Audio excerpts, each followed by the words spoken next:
Good evening. Coming from Bedford County Department of Fire and Rescue, I'm Deputy Chief Janet Blankenship, and I'm here today to give you some guidance on cleaning when we're doing this pandemic of COVID-19.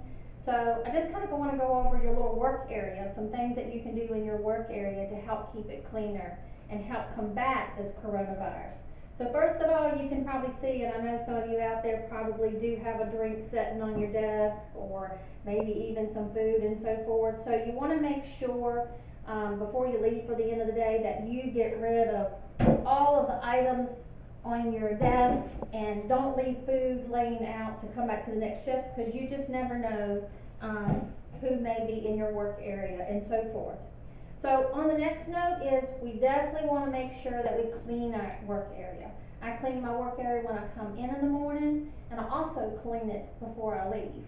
So anyway, first of all, before you start cleaning, you want to make sure you've got some gloves on, because disinfectants and so forth can really harm your skin. So we definitely want to protect our skin. So I have my gloves ready to go. And on some cleaning items, you can see I have Lysol here.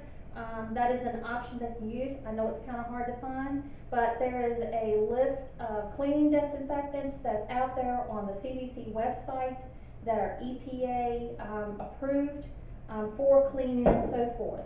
Also, as you all know, you can buy your disinfectant wipes in the store that come in a container that's already got the disinfectant on them and ready to go also.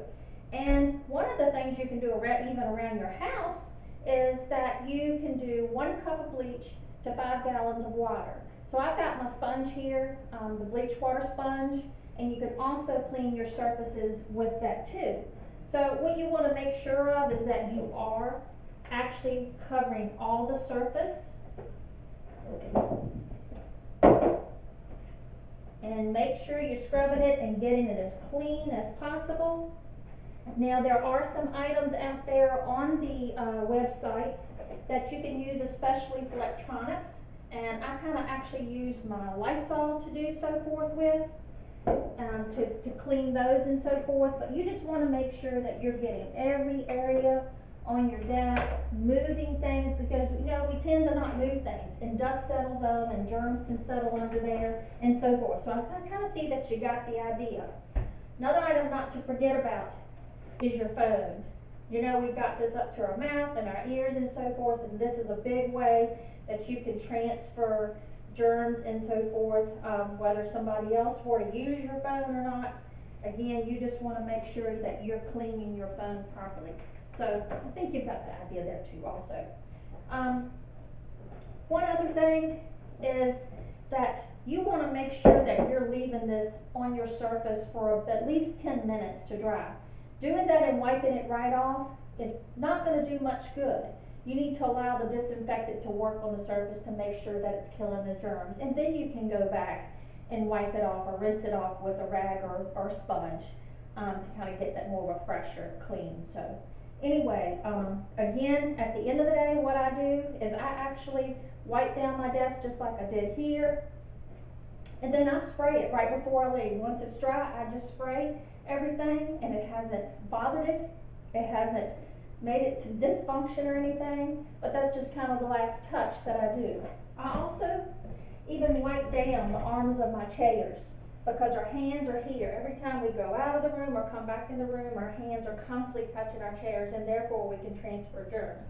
So even at the end of the day, I just spray down my whole area, and then I leave to go home. So therefore it dries from the day before till the next day until I'm back at work. Other things you want to think about is in your home. You want to clean all the surfaces in your home as much as possible, your bathrooms and so forth. And what I really want to talk about is if you have someone in your family that has potential that you think they may have the coronavirus and they're having symptoms, or they have been diagnosed with that, you can even pre-plan for any of this happens, and pre-plan what room in the house that you would utilize for that.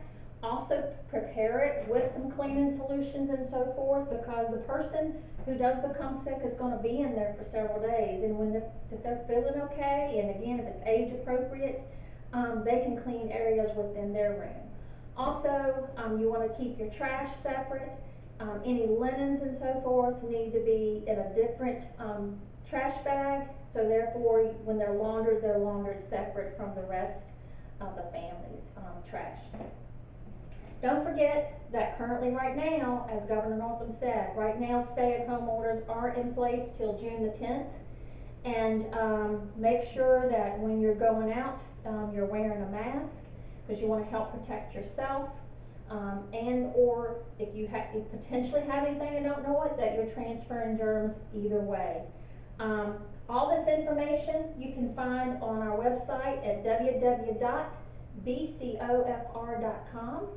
And we have other links on our website with information, and most of all to the cdc.gov has lots of information, whether it be your cleaning, whether it be going out in the public, and all the other directives that have come down. So last but not least, how to properly dispose of your gloves.